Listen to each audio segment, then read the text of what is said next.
Hello प्यारे बच्चों, तो कैसे हैं आप सब। उम्मीद करता हूँ आप लोग ठीक से होंगे। तो आज हम फिजिक्स के एक बहुत ही इम्पोर्टेंट टॉपिक है जो कि कोलिजन, जिसे हिंदी में संघट्ट कहते हैं, हम इसके बारे में डिस्कस करेंगे। तो आइए देखते हैं संघट्ट क्या है। अगर हम संघट्ट का डिफिनेशन की बात करें तो संघट्ट है दो या दो से अधिक वस्तुओं के बीच की अंतःक्रिया की वह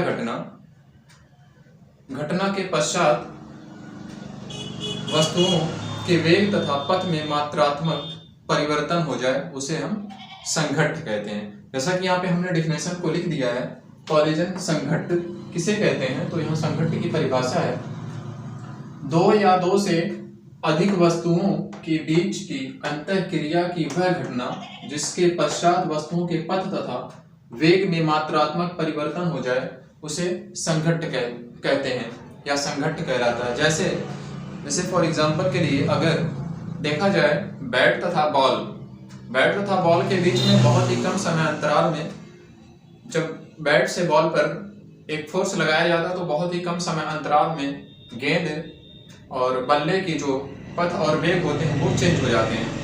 तो इसका एक बहुत ही अच्छा एग्जांपल है। अगर हम बात करें संघट्ट के, तो संघट्ट दो प्रकार के होते हैं।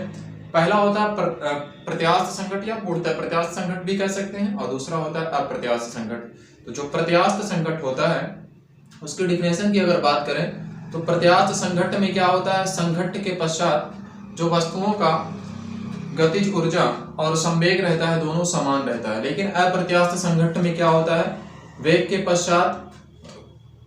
पश्चात नहीं, संघट्ट के पश्चात वस्तुओं का संवेग तो समान रहता है बट गतिज ऊर्जा जो होती है उसमें वो समान नहीं रहता है। तो ऐसे संघट्ट को हम अप्रत्यास्थ संघट्ट कहते हैं।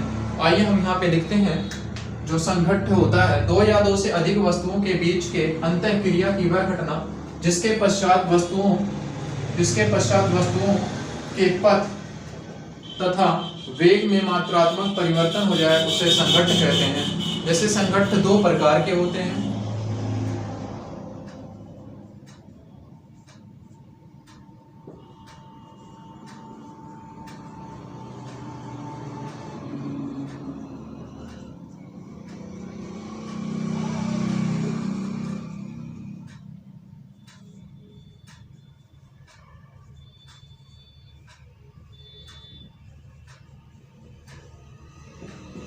प्रत्यास्थ संघट्ट और जो दूसरा होता है अप्रत्यास्थ संघट्ट।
प्यारे बच्चों, यहाँ पे हमने प्रत्यास्थ संघट्ट की डिफिनेशन लिखी है।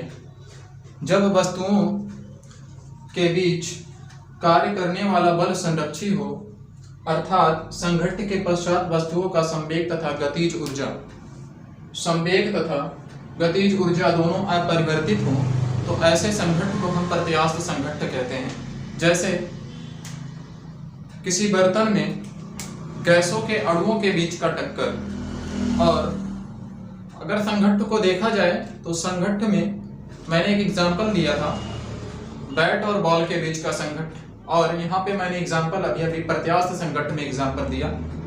जैसे बर्तन में गैसों के अणुओं के बीच का टक्कर, बर्तन के दीवारों से गैसों के अणुओं के बीच का टक्कर। यहाँ पे क्या देखा जा रहा है, वस्तुओं के बीच भौतिक संपर्क हो रहा है। लेकिन संघट्ट के लिए कुछ ऐसे भी उदाहरण है जिसमें भौतिक फिजिकल संपर्क होना अनिवार्य नहीं है। जैसे रदरफोर्ड का अल्फा प्रकीर्णन का जो मॉडल है, उसमें देखा जाए तो जो स्वर्ण की नाभिक है और अल्फा कणों के बीच कोई फिजिकल संपर्क नहीं हो रहा है, फिर भी वहां पे क्या हो रहा है, उसका पथ और वेग चेंज हो जा रहा है अल्फा कणों की। तो ऐसे भी संघट्ट होते हैं, यानी कि संघट्ट होने के लिए कोई फिजिकल संपर्क की आवश्यकता नहीं है। ऐसे भी हो सकते हैं, जैसे एग्जाम्पल के लिए हम कह सकते हैं रदरफोर्ड का अल्फा प्रकीर्णन का जो मॉडल है, उसमें स्वर्ण की नाभिक में अल्फा कण फिजिकल में भौतिकली संपर्क नहीं होते हैं, फिर भी वो भी संघट्ट एक प्रकार का संघट्ट है। जैसे यहाँ पे उदाहरण लिख सकते हो,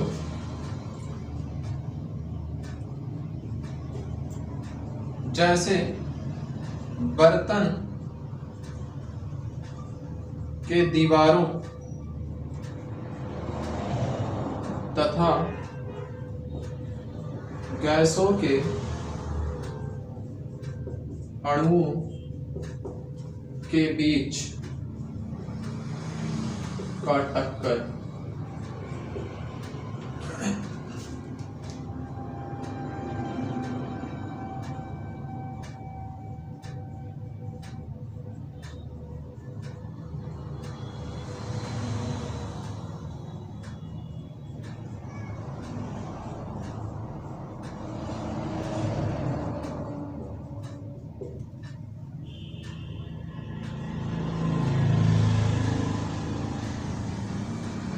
ये तो हो गया हमारा प्रत्यास्थ संघट्ट। अब हम बात करते हैं अप्रत्यास्थ संघट्ट क्या होता है। तो आप लोग इसका स्क्रीनशॉट मार लीजिएगा या नोट कर लीजिए, मैं साइड में हट जाता हूं।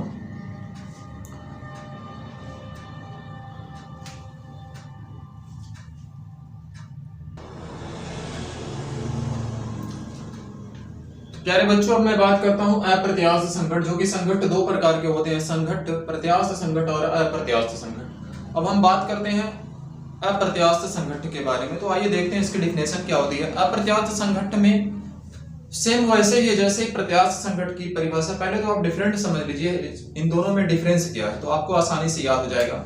जैसा कि मैंने पहले डिफिनेशन में बताया कि संघट्ट के पश्चात उसमें संवेग और गतिज ऊर्जा दोनों अपरिवर्तित रहती है। लेकिन जो अप्रत्यास्थ संघट्ट होता है, इसमें संघट्ट के पश्चात संवेग तो समान रहता है लेकिन गतिज ऊर्जा परिवर्तित हो जाती है। तब ऐसे संघट्ट को हम अपरिवर्तित संघट्ट कहते हैं। जैसे एग्जांपल के लिए दो या दो से अधिक वस्तुओं के बीच का ऐसा संघट्ट, ये मैं परिभाषा बता रहा हूं, दो या दो से अधिक वस्तुओं के बीच का ऐसा संघट्ट जब संघट्ट के पश्चात वस्तुओं का संवेग तो समान रहता हो परंतु गतिज ऊर्जा समान ना रहती हो, परिवर्तित हो जाती है, ऐसे संघट्ट को हम अप्रत्यास्थ संघट्ट कहते हैं। तो आइए हम डिफिनेशन को लिख देते हैं यहाँ पे। अप्रत्यास्थ संघट्ट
वस्तु।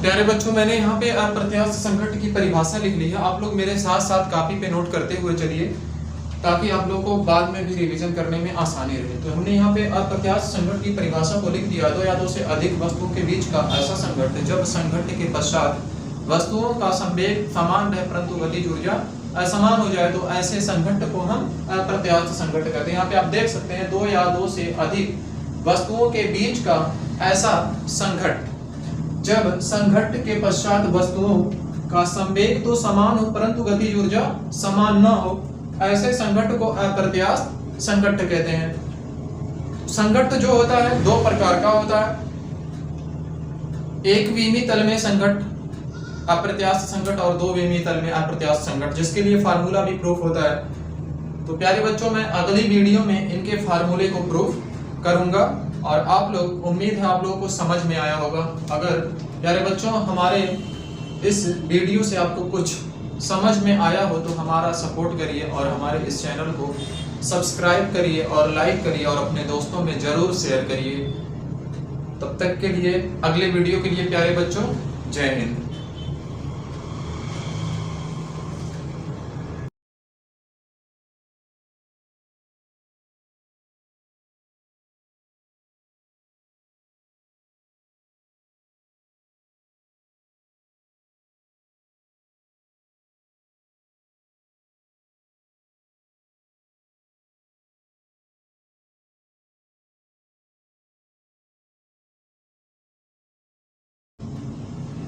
हेलो प्यारे बच्चों, तो कैसे हैं आप सब? उम्मीद करता हूँ आप लोग ठीक से होंगे। इससे पहले वाले वीडियो में मैंने कॉलिजन के बारे में बात किया था, संघट्ट के बारे में, और ये भी बताया था जो कि संघट्ट दो प्रकार के होते हैं, पूर्ण प्रत्यास्थी या पूर्ण प्रत्यास्थी संघट्ट और अप्रत्यास्थी संघट्ट। उनकी परिभाषा भी बताई थी और मैंने कहा था कि संघट्ट एक विमीय तल में भी और दो विमीय तल में। तो यहाँ पे मैं एक विमीय तल में प्रत्यास्थी संघट्ट के बारे में डिस्कस करूंगा, जो कि मैंने हेडिंग तो डाल ही दिया, आप लोग देख रहे हैं। एक विमीय तल में प्रत्यास्थी संघट्ट, elastic collision in one dimensional space. तो आइए इसके हम फार्मूले को प्रूफ करते हैं, देखते हैं क्या होता है। यहाँ पे हम लोग मान लेते हैं m1 और m2 दो प्रत्यास्थी पिंड हैं और इनका टक्कर होता है, इनका प्रारंभिक वेग और अंतिम वेग, और गतिज ऊर्जा किस तरह से समान रहती है। तो आइए देखते हैं। यहाँ पे माना m1 व m2 द्रव्यमान के दो प्रत्यास्थी पिंड क्रमशः A तथा B हैं, जिनका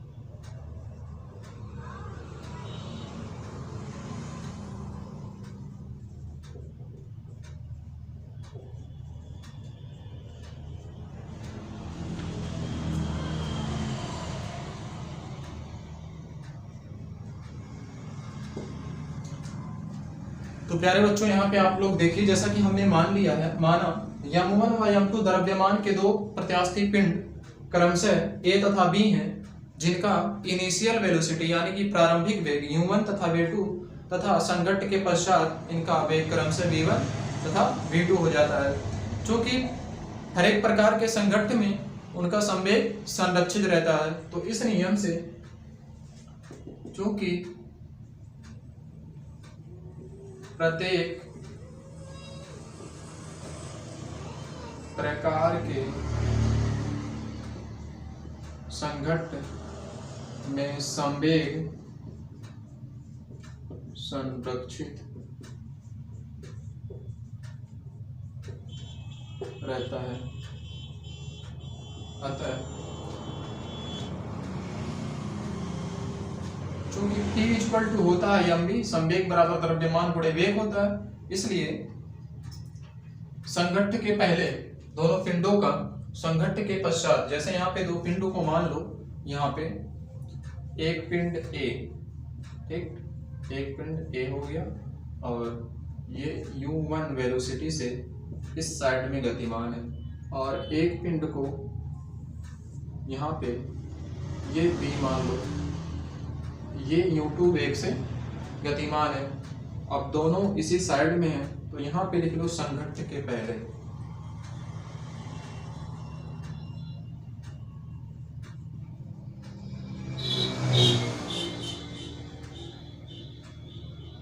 और यहाँ पे दोनों आके टकरा जाते हैं।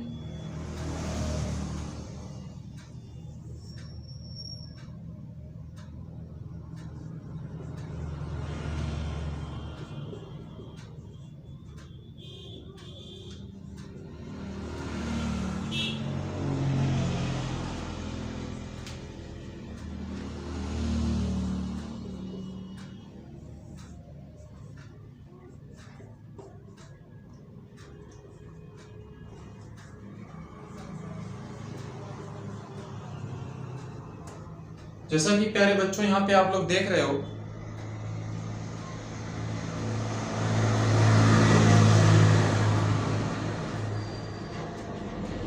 यहाँ पे दो पिंड हैं जिनका प्रारंभिक वेग u1 और u2 है, ये संघट्ट के पहले हैं, और संघट्ट के समय यहाँ पे देखो दोनों का आपस में संघट्ट हुआ, यानी कि टक्कर हुआ, और संघट्ट के पश्चात इनका जो वेलोसिटी है v1 और v2 हो गया, ठीक है। अब इसके अगर हम फार्मूले की बात करें तो आप सभी लोग जानते हैं, जैसा कि हमने पहले बताया कि चाहे वो प्रत्यास्थ संघट्ट हो या अप्रत्यास्थ संघट्ट हो, दोनों में संवेग समान रहता है संघट्ट के बाद भी। तो संघट्ट के पहले संवेग और संघट्ट के पश्चात संवेग इनका समान रहेगा। तो आइए इसे हम मिटाकर आगे फार्मूले को प्रूफ करते हैं।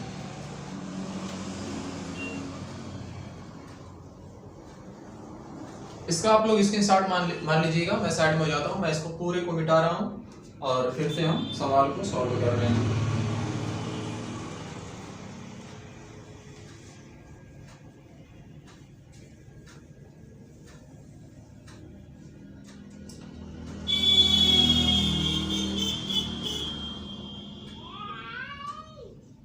m1 v1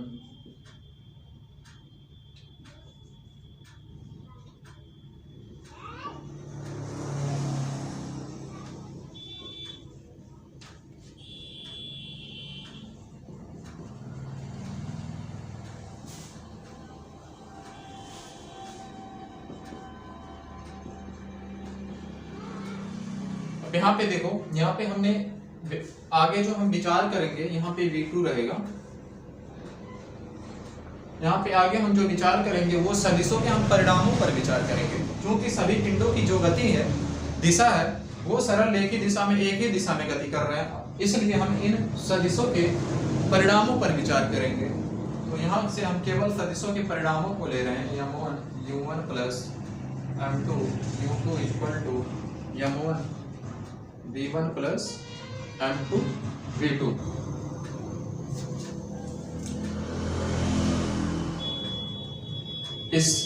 इसको इस साइड लेके आइए, हो जाएगा माइनस का m1 v1 और इक्वल टू m2 v2। इसको इस साइड में u2 वाले को लेके चलिए, हो जाएगा माइनस का m2 u2। यहाँ से देखो क्या होगा, m1 कॉमन हो जाएगा, तो यहाँ से m1 कॉमन करेंगे, हमारा बचेगा u1 minus v1 equal to, यहाँ से m2 जब कॉमन होगा तो बचेगा v2 माइनस u2। इसे समीकरण 1 मान लिया जाए।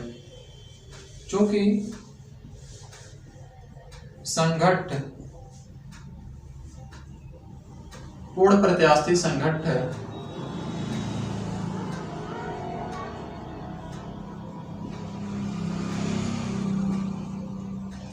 अतः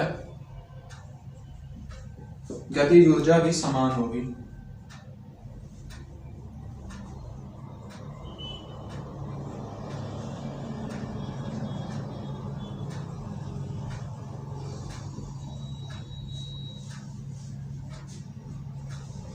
जब गतिज ऊर्जा समान होगी तो प्रारंभिक गतिज ऊर्जा हो जाएगी। गतिज ऊर्जा का फार्मूला होता है 1 अपान यानी कि हाफ mv स्क्वायर होता है, तो हो जाएगा 1/2 m1 u1 plus half m2 u2 का square equal to 1/2 m1 v1 का स्क्वायर प्लस 1/2 m2 v2 का स्क्वायर। यहां से हम क्या कर सकते हैं, 1/2 को कॉमन कर सकते हैं, 1/2 m1 u1 का स्क्वायर प्लस यहाँ पे क्या बचेगा m2 u2 का स्क्वायर इक्वल टू यहाँ से भी 1/2 कॉमन लेंगे, हो जाएगा m1 v1 का स्क्वायर प्लस m2 v2 का स्क्वायर। अब यहाँ से 1/2 कैंसिल हो जाएगा। जब 1/2 कैंसिल हो जाएगा तो अब यहाँ पे इसको मान लीजिए समीकरण, इसको यहाँ पे लिख के बचा क्या, m1 u1 का स्क्वायर प्लस m2 u2 का square equal to m1 v1 का स्क्वायर प्लस m2 v2 का स्क्वायर।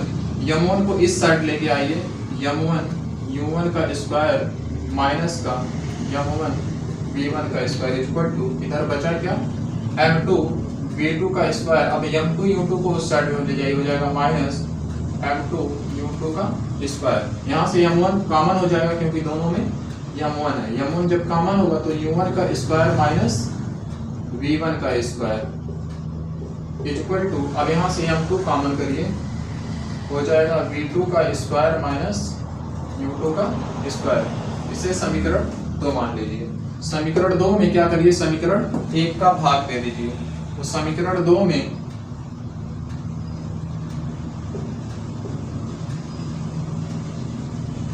समीकरण 1 का भाग देने पर, समीकरण 2 में समीकरण 1 का भाग देने पर, जब हम भाग देंगे समीकरण 2 में, हो जाएगा m1 u1 का स्क्वायर माइनस v1 का square equal to m2 v2 का स्क्वायर माइनस u2 का square upon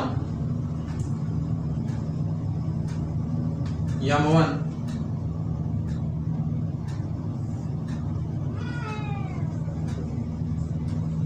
u1 minus v1 और यहाँ पे हो जाएगा m2 v2 माइनस u2। अब यहाँ इससे ये कैंसिल हो जाएगा, इससे ये कैंसिल हो जाएगा। तो यहाँ पे देखिए ये a square minus b square का फार्मूला है। ये जब स्प्लिट होगा तो एक ब्रैकेट में a प्लस b, दूसरे ब्रैकेट में a माइनस b, तो a माइनस b से a माइनस b कट जाएगा, तो यहाँ पे बचेगा क्या a प्लस b, यानी कि u1 प्लस v1 बचेगा। और इधर भी जब इसको स्प्लिट करेंगे a प्लस b और दूसरे ब्रैकेट में a माइनस b, तो क्या होगा v2 माइनस u2 कट जाएगा, उधर क्या बचेगा v2 प्लस u2।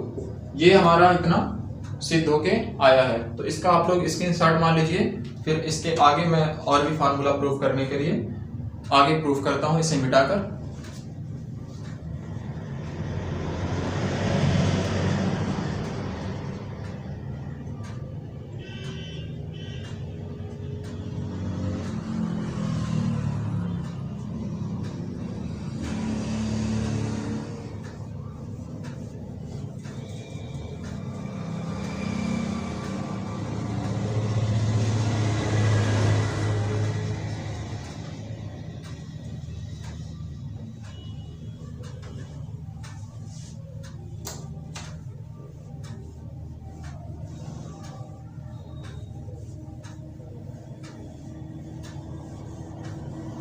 ये हमारा लास्ट में क्या प्रूफ हो गया है, इसको यहाँ पे लिख लीजिए एक बार, u1 plus v1 equal to v2 plus u2।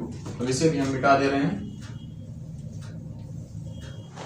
तो बच्चों समीकरण 2 में समीकरण 1 से भाग देने पर यहाँ पे हमें u1 plus v1 equal to u2 plus v2 मिला है। अब यहाँ से अगर हम ध्यान से देखें, यहाँ पे क्या किया जाए, इनिशियल वेलोसिटी प्रारंभिक वेग को एक साइड में कर लिया जाए, u1 minus u2 equal to v2। ये v1 इस साइड में जाएगा तो माइनस का v1 हो जाएगा। अब यहाँ से एक लाइन और इसको अगर सॉल्व किया जाए तो u1 minus u2 equal to minus, अगर यहाँ पे कॉमन किया जाए v1 माइनस का v2। अब देखिए इसको देखने पे क्या हमें पता चलता है कि संघट्ट के पश्चात भी जो वस्तुओं का आपेक्षिक वेग होता है वो परिणाम में तो समान है, लेकिन ये माइनस है ना, ये माइनस क्या बता रहा है, विपरीत उत्क्रमित होता है, दिशा में उत्क्रमित होता है। परिणाम में तो समान u1 माइनस u2 ये प्रारंभिक वेग है और ये अंतिम वेग है संघट्ट के पश्चात क्या है, v1 माइनस v2, लेकिन ये माइनस क्या है, ये बता रहा है कि दिशा में विपरीत है। अब अगर इसको आगे सॉल्व किया जाए, इससे यहाँ पे ये जो हमें मिला था समीकरण 2 में 1 से भाग देने पर, डिवाइड करने पर, यहाँ से v2 की वैल्यू अगर निकाला जाए, v2 इक्वल टू u2 इस साइड में आएगा तो इधर तो पहले से दिया हुआ कुछ u1 प्लस v1 और जब u2 इधर आएगा तो हो जाएगा माइनस का u2। अब इस v2 के मान को, यानी कि v2 के मान को समीकरण 1 में रखा जाए, इस v2 के मान को समीकरण 1 में रखा जाए, तब देखिए फार्मूला क्या मिलता है। जब v2 की वैल्यू को समीकरण 1 में रखेंगे तो आइए रखते हैं u1 minus v1 equal to m2। अब v2 की वैल्यू के प्लेस में हम ये सब्स्टिट्यूट करेंगे u1 plus v1 minus u2, और यहाँ पे पहले से क्या है, माइनस का u2 दिया हुआ है। अब आइए इसे सॉल्व करते हैं। पहले तो मल्टीप्लाई कर लिया जाए, u1 minus m1 v1 equal to m2 u1 plus m2 का v1 पे होगा तो हो जाएगा m2 v1 minus m2 u2। अब m2 का यहाँ पे होगा तो माइनस का m2 u2। अब यहाँ पे क्या करिए प्यारे बच्चों, m1 u1 को उस साइड लेके चले जाइए। यहाँ पे दिया हुआ माइनस का m1 तो माइनस m1 v1, यहाँ से भी m2 और v1 को इस साइड लेके आ जाइए, माइनस का m2 v1 इक्वल टू, अब देखिए यहाँ पे m2 u1 और m1 v1, यहाँ पे v1 कॉमन होगा, u1 को कॉमन करना है, तो u1 को कॉमन करने के लिए इसको m1 और u1 को इस साइड लेके आएंगे। तो जब ये m1 और u1 इस साइड में आएगा तो ये माइनस का हो जाएगा। यहाँ पे पहले से दिया हुआ है प्लस का m2 u1 ये वाला। अब यहाँ पे ये वाला तो इस साइड में आ गया था, अब ये दोनों देखिए क्या हो जाएगा, माइनस का 2 m2 और u2 हो जाएगा। अब प्यारे बच्चों यहाँ से v1 को कॉमन कर लीजिए। अगर माइनस के v1 को हम कॉमन करते हैं तो ये प्लस हो जाएगा, m1 plus m2 equal to, यहाँ से अगर हम माइनस के u1 को कॉमन करते हैं तो क्या बचेगा, जो माइनस का, जब माइनस का कॉमन होता है तो उल्टा साइन हो जाता है। जैसे ये माइनस का तो ये प्लस हो जाएगा, ये प्लस है तो माइनस हो जाएगा, तो ये प्लस हो जाएगा m1 और ये माइनस हो जाएगा माइनस का m2। अब यहाँ पे क्या बचा, माइनस का 2 m2 और u2। प्यारे बच्चों इसे आगे जब हम सॉल्व करेंगे तो क्या करेंगे, अब यहाँ से देखिए माइनस और माइनस कैंसिल हो जाएगा। अब m1 और m2 के वैल्यू को इधर लेके आइए, m1 यहाँ पे माइनस और माइनस को ऐसा करिए, माइनस यहाँ है, इन सब में से माइनस। अब से एक बार देखिए यहाँ पे v1 माइनस को या तो कैंसिल आप लोग मत करिए, डायरेक्ट वहां से रख दीजिए। तो v1 इक्वल टू क्या हो जाएगा, इस साइड में हमें दिया हुआ माइनस का u1 ब्रैकेट में m1 minus m2 minus 2m2 u2। अब ये जो दिया था m1 प्लस m2, इस माइनस के m1 और यहाँ गुणा है ना, गुणा में माइनस भी चला जाएगा उस साइड में। यहाँ से क्या करिए, माइनस के m1 प्लस m2 को इस साइड यहाँ पे लेके आइए तो डिवाइड में हो जाएगा। तो यहाँ पे इस तरीके से होगा, माइनस का m1 प्लस m2। अब एक बार इसके डिवाइड में लिखिए, एक बार इसके डिवाइड में लिखिए, तो v1 इक्वल टू हो जाएगा माइनस का, माइनस और माइनस से ये प्लस बन जाएगा, u1 m1 माइनस m2 अपान m1 प्लस m2। अब यहाँ पे देखिए माइनस और माइनस ये प्लस बन जाएगा, यहाँ पे हो जाएगा 2m2 और अपान में m1 प्लस m2 और u2 को यहाँ पे लिख दीजिए। तो ये हमारा एक फार्मूला निकल के आ गया, v1 equal to u1 m1 minus m2 बटा m1 plus m2 plus 2m2 बटा m1 प्लस m2। इसी तरीके से प्यारे बच्चों सेम इसी तरीके से जिस तरह से v1 का मान निकल के आया है, हमने क्या किया था, यहाँ से जब समीकरण 2 में 1 से भाग दिए, जो हमें मिला था u1 plus v1 equal to u2 plus v2, यहाँ से v2 का मान निकाल के हमने समीकरण 1 में रखा, उसके बाद सॉल्व किया तो यहाँ से v1 का मान निकला। कब? जब हमने v2 का मान समीकरण 1 में रखा। इसी तरीके से जब आप यहाँ से v1 का मान, यहाँ से v1 की वैल्यू जब आप निकाल के समीकरण 1 में रखोगे तो आपको यहाँ पे v2 का मान निकल के आएगा। v2 का मान क्या होगा, v2 का मान v2 इक्वल टू, यहाँ पे देखिए क्या है, u2 है तो हो जाएगा u1 और यहाँ पे 2m2 है तो हो जाएगा 2m1 अपान m1 प्लस m2, ये निकल के आएगा प्लस, और यहाँ पे क्या हो जाएगा, u1 है तो u2 हो जाएगा u2, यहाँ पे m1 माइनस m2 उल्टा हो जाएगा, m2 माइनस m1, यहाँ पे क्या हो जाएगा m2 माइनस m1 ब्रैकेट बंद, अपान में हो जाएगा m1 प्लस m2। अब देखो यहाँ पे क्या हो गया, यहाँ पे दिखाई नहीं दे रहा सही से, u2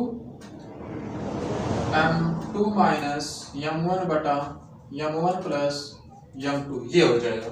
कब होगा, जब आप समीकरण यहाँ से जो निकला है v1 का मान जब समीकरण 1 में रखोगे तब ये v2 का मान निकल गया, u1 2m1 बटा m1 plus m2 plus u2 m2 minus m1 बटा m1 प्लस m2। तो उम्मीद करते हैं प्यारे बच्चों आपको समझ में आया होगा। अगर आपको इस वीडियो से कुछ समझने को मिला है तो हमारा सपोर्ट करिए, और प्यारे बच्चों मैं यही कहूँगा हमारे चैनल को आप सब्सक्राइब करिए ताकि हमें भी लाइव आने का मौका मिले। प्यारे बच्चों तो फिर मैं अगले वीडियो में मिलता हूँ, तब तक के लिए जय हिंद।